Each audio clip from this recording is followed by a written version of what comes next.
Connor Bedard, the Calder Trophy cinch?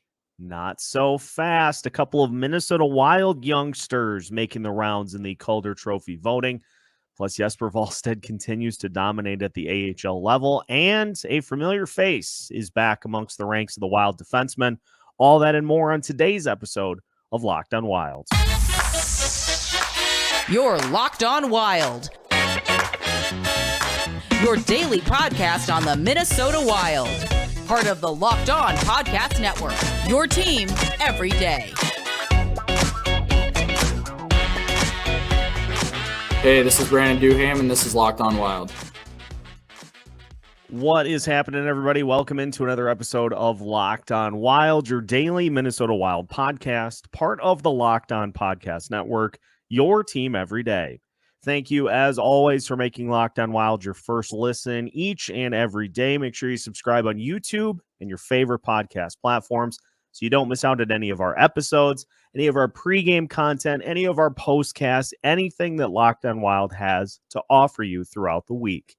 Today's episode of Locked on Wild is brought to you by Game Time. Download the Game Time app, create an account, and use code LOCKEDONNHL for $20 off your first purchase. On today's episode of Locked on Wild, we take a look at the Calder Trophy race, and we'll see some of the other names that are amongst the contenders, with one Connor Bedard, who the Wild had a chance to see in person over the weekend. And we'll talk about the potential for Marco Rossi and Brock Faber to make some noise in the voting as well. Plus, we'll check in on Jesper Wallstedt, who had a couple of dynamite starts back-to-back. And Dakota Mermis is back with the Minnesota Wild for their road trip to the West Coast. We'll talk about the likelihood that he gets into the lineup. Hint, he should. We'll talk about all that on today's episode. My name is Seth Topal, your daily Minnesota Wild insider. We are so glad to have you back for a Tuesday edition of Locked on Wild, the team on the road. We'll have you covered tonight with a pregame preview. It's an 8 o'clock start, so we'll have your pregame preview for you a little later here. You can listen along while you're eating dinner. 8 o'clock game. We'll have a postcast for you after the game is done as well. But wanted to take this opportunity because it has been written about. Joe Smith touched on it over the weekend, and we had a chance to see it in Sunday's game against the Chicago Blackhawks in a nice look at a guy who many thought, I think, would run away from the rest of the pack in the Calder Trophy voting. Connor Bedard, who had a bit of a quiet game against the Minnesota Wilds, but I think, as we'll talk about with Bedard, we're starting to see that a lack of help from the rest of the team is starting to do him in a little bit. But the Athletic also coming out with a look at how the voting is looking right now. And would you believe that with the metrics that the Athletic used, which includes net rating, amongst other things, that it's actually Brock Faber who is leading the train for the Calder Trophy race at this point in the season.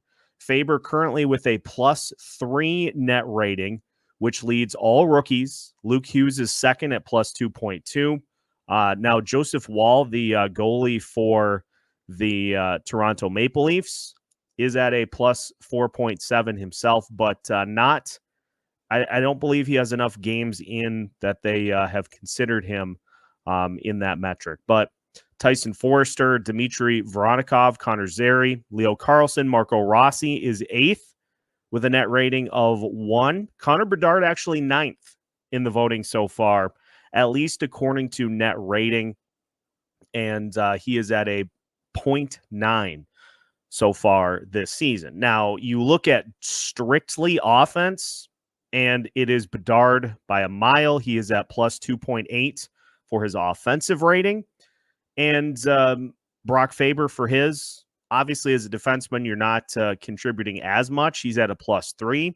But Faber pacing the pack with a +2.7 defensive rating. And you look at it too, like with Bedard, he has contributed a ton of offense for Chicago so far this season with 11 goals and 19 points through the team's first 22 games. But I think we have started to see with the injuries to players like Taylor Hall and some of the other guys that the hope was were going to be able to help carry him along a little bit, that he hasn't been able to separate himself from the rest of the pack as much. And you see players, for instance, Marco Rossi, who now is just 3 goals behind, able to string some strong games together because he's playing with guys like Kirill Kaprizov and Matt Zuccarello, who can help just continue to push him through the course of the season. And Rossi tied for second in points amongst rookie skaters so far this year. He's tied with Logan Cooley and Luke Hughes. Second in goals, just ahead of Leo Carlson with 7. And so you look at that, you look at all the things that Faber has done defensively for this Minnesota Wild team with Jared Spurgeon injured at the beginning of the season. Faber was getting a ton of minutes early on in the season, and those minutes have just continued. He is starting to become a more regular contributor on the power play. He is a huge part of what this team is doing on the penalty kill as well. And so he's getting a ton of playing time in all these different areas. And so, yes, he hasn't put up the number of goals that Bedard has so far. But I think this net rating is a fascinating look as to, the production that you're getting from guys, not just offensively. And if you look at Rossi, he's giving you a positive 0.5 in both offense and defense. So even Rossi is giving you a little bit more than Bedard is at this point from a defensive perspective. Now, obviously, it's a bad Chicago team. I get that. But I think the fact that Faber has played as well as he has, I'm glad that at least in the Athletics' eyes, they are giving him more notoriety in the Calder Trophy voting. Now, obviously, at the end of the season, the NHL would love nothing more than to have names such as Connor Bedard, Leo Carlson, and Luke Hughes. They'd love nothing more than for those 3 more prominent names to be in the conversation at the end of the season, have that be your 3 finalists. But if Rossi continues playing the way that he has, and I know a lot of Rossi's goals have been right in front of the net, but the fact that Rossi has scored as many goals as he has in front on deflections and such, once he starts adding some goals from further out, and he did that against Chicago with that shot right in front of Mrazek that he was able to bury past him. I'm telling you, folks, if Rossi and Faber continue to play like they have, there is going to come a time at the end of the season in which the NHL awards committee, or however they determine who ends up getting into the finalists, there is a situation in which you could see not only Faber, but also you could see Rossi included in the final conversation amongst the rest of the Calder favorites, because they've both played great and they deserve to be rewarded for it. And it wouldn't be the first time this Wild team has been linked to the Calder Trophy. Obviously, Kirill Kaprizov winning his rookie season. If Matt Boldy didn't get hurt at the beginning of his, he probably is at least a finalist with what he was able to do in the 40 games that he played. So Minnesota Wild have a track record recently of some strong rookie performances factoring into the Calder Trophy race, and they are right back up to it here this season with both Brock Faber and Marco Rossi impressing early and continuing that here despite the overall record of the team until John Hines took over, not being anywhere near where anybody wanted it to be. So seeing some of that youth makes you want to see a little more. And there's a guy in Iowa that can help in that aspect. Ladies and gentlemen, the Wall, once again, Jesper Wallstedt just continuing to get it done at the AHL level. We'll take a look at his recent performances and where he stacks up amongst the rest of the AHL goalies. That's all on the way as we continue today's episode of the Locked on Wild podcast after this. Today's episode of Locked On Wild is brought to you by Indeed. When you're drafting your fantasy team, do you ever wish you could do the same thing with your business team? If you're building a roster to win the league, you need Indeed. Indeed is the hiring platform where you can attract, interview, and hire all in one place. Don't spend hours on multiple job sites looking for candidates with the right skills when you can do it all with Indeed. With Instant Match, as soon as you sponsor a post, you get a short list of quality candidates whose resumes on Indeed match your job description, and you can invite them to apply right away. Indeed knows when you're growing your own business, you have to make every dollar count. That's why with Indeed, you only pay for quality applications that match your must-have job requirements. Visit Indeed.com/locked on to start hiring now. Again, go to Indeed.com/locked on. That's Indeed.com/locked on. Terms and conditions apply. Cost per application pricing not available for everyone. Need to hire? You need Indeed. Welcome back to today's episode of Locked On Wild. Once again, we thank you for making Locked On Wild your first listen each and every day. Couple of notes for tonight's game. We will have a pregame preview for you coming later because it's going to be a late one tonight. And so we'll take a look in full detail at the Calgary Flames. Reminder, you can also listen to tonight's game between the Wild and the Calgary Flames on Sirius XM.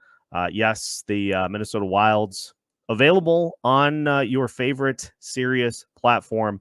So make sure to tune in to tonight's game there. And you can hear the call of tonight's action between the Wild and the Flames.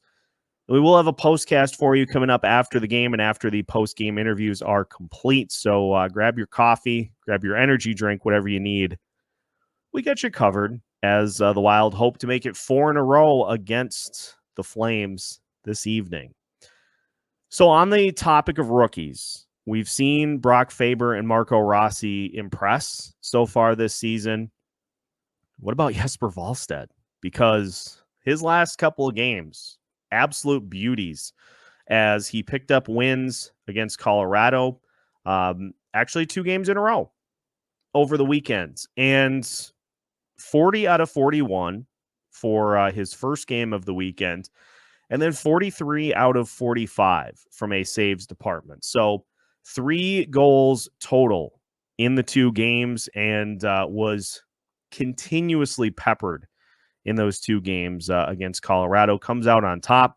And now the overall production for Wallstedt so far this season, he's 8-4, 2 shutouts, goals against average of 2.03, save percentage of .937.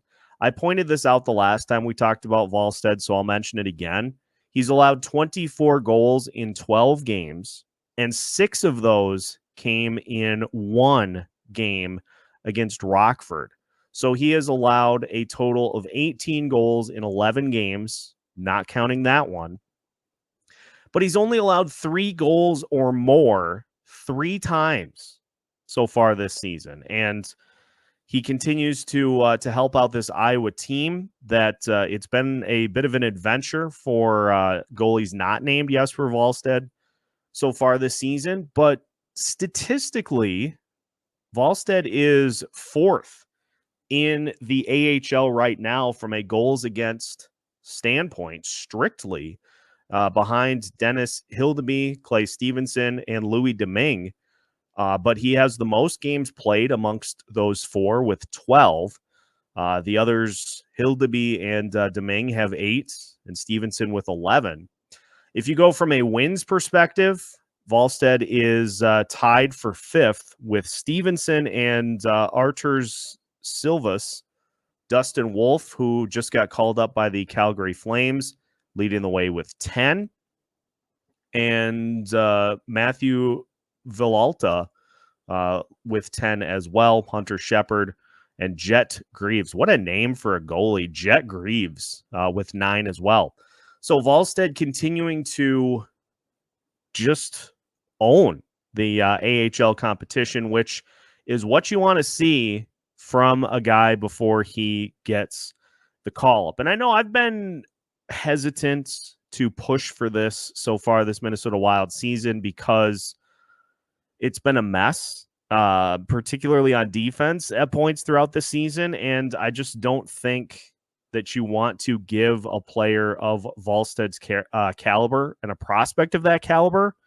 I don't think you want to hand him the keys to a burning building and say, all right, it's on you. But thankfully now that conversation has been lessened with the fact that Philip Gustafsson and Marc-Andre Fleury have picked up their performance recently. But if you are a fan of the Minnesota Wilds and if you're following the Iowa Wild, you're getting exactly what you want from Jesper Wallstedt so far this season. You want him to be dominating at the AHL level so that then there is nothing left for him to really benefit from down there, to where then you get to training camp next year and you're like, well, look, we could send him down to Iowa and give him some further seasoning, but is he really going to benefit from that? I think 2 seasons ago, in which Wallstedt actually ended up as kind of a 1A, 1B goalie situation in his first year in the AHL, that was an opportunity for him to learn, to get acclimated, and to just get accustomed to going up against some of the AHL talents that you do, depending on which organization you're playing against. But now this year, he's the guy. He's the go-to guy down at the Iowa level. And the fact that his increase in starts has been met by better numbers than he had last year that's the big takeaway that we need to have. And that is, I think, the encouraging thing. Because you look at what he did last year, 18, 15, and 5, 2.68 goals against average, and a 908 save percentage in 38 games. And so far this season, as mentioned, he has 12 games of the games that the Iowa Wild have played so far this season. And for Iowa, they have played 19 games. So he started 12 of the first 19 so far this season. And without Wallstedt, the Wild are winless with him not starting. And so gives you an indication of just how important he is to that team. And the fact that he is not only improved the numbers that he had last year, but is blowing them out of the water. That's the guy knocking on the door. And you're only going to be able to knock for so long before somebody finally opens it and says, we got a spot for you. That's the plan at this point, is that Fleury's contract comes due. Likely that's, I mean, the way that it's looking, I would say never, but the way that it's looking and just some of the things that get written every time Fleury gets a start, it seems like this is the last go. And so he retires. That opens up a situation for the Wild in which they need another goalie. Natural filling that spot would be Jesper Wallstedt from Iowa. And so we'll continue to check in on his progress here throughout the rest of the season, but got to be encouraged with what you've seen from the Wall. I don't know if that's his actual nickname. I don't know if I was going with that, but I'm certainly trying to put it out there because it just has like branding and t-shirt just written all over it, is to get him called the Wall and just let him start stopping pucks next year up at the NHL level. We will finish today's show by talking about Dakota Mermis, who is making the trip with the Minnesota Wild, adding some insurance on D with Zach Bogosian, still day-to-day. And so we'll talk about why it would benefit the Wild tremendously to give Mermis an opportunity to get into the lineup as we continue today's episode of Locked on Wild after this. Today's episode of Locked on Wild also brought to you by Game Time. If you live in the moment like I do, you have encountered this situation, I'm sure, before. You're hanging out with friends and nobody wants the evening to end. And so you decide, hey, let's go do something. Let's go to a concert. Let's go see a comedy show. Hey, the Timberwolves are playing. Let's go to Target Center and watch Anthony Edwards dominate. Or the Minnesota Wild are playing. Let's go grab tickets. And you've probably encountered tickets that are either far too expensive or you get to the event and your view is obstructed. Game Time is here to help erase those ticket buying concerns by offering last-minute tickets plus views from every seat in the venue. You can not only avoid obstruction, but pick the best seats in the house. Game Time is here to take all of the guesswork out of buying tickets.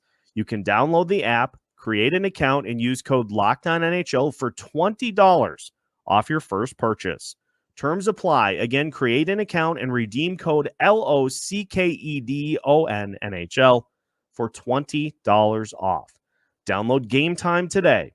Last minute tickets, lowest price, guaranteed. Final segment of today's episode of Locked On Wild. Once again, we thank you for being one of the everyday listeners and continuing to join us in the YouTube comments. YouTube comment section is thriving, getting bigger and bigger every day. So we thank you for being part of it, whether you comment every couple of episodes or whether you are like Trav or Denny or Ron or Mike or Tyler or anybody who hops in on a daily basis to keep the comments flowing. We appreciate you being part of Locked On Wild. So we had the news before the Wild departed for Calgary that Vinny Lettieri was being sent back to Iowa. And in his place, Dakota Mermis is going on the trip with the Minnesota Wild. Because I don't know if you saw, and we talked about it, Alex and I did for yesterday's episode. Third pairing was an adventure, to say the least, against the Chicago Blackhawks. You had a near own goal. You had a couple of just who are you passing to turnovers. And so it looks as though it's going to be Goligoski and Merrill again against Calgary. Doesn't look like there are any lineup changes for the Wilds at all. But here's the rub. Here's the thing. It's one thing to have a third pairing that is an issue when you're leading. You can hide them. You are able to put them in spots in which who cares? You're up by 3 goals. You have handled pace of play. But when you're on the road, teams tend to be able to exploit those things a little more than they would when you have last change and you're playing at home. So my concern level is that, especially with the likes of Vancouver, that we're going to see that third pairing get mismatched against the likes of Elias Pettersson, JT Miller, some of those other teams. And you can't overlook Calgary either. I know Jonathan Huberdeau is having a hideous year, but they've got Nazem Kadri. They have players that can beat you if given the opportunity. And so I'm going to be very fascinated to see how John Hynes handles this here tonight. Personally, would have rather seen Mermis. I know at this point you have what you have with Zach Bogosian still being day-to-day. He obviously will take one of those spots. Goligoski, I think, is fine in a pinch. We've talked about this a lot, so stop me if you've heard this one before. Goligoski, I think, is fine in a pinch, but you can't have him being an everyday defenseman. Dakota Mermis looked fine early on in the season when Spurgeon was out.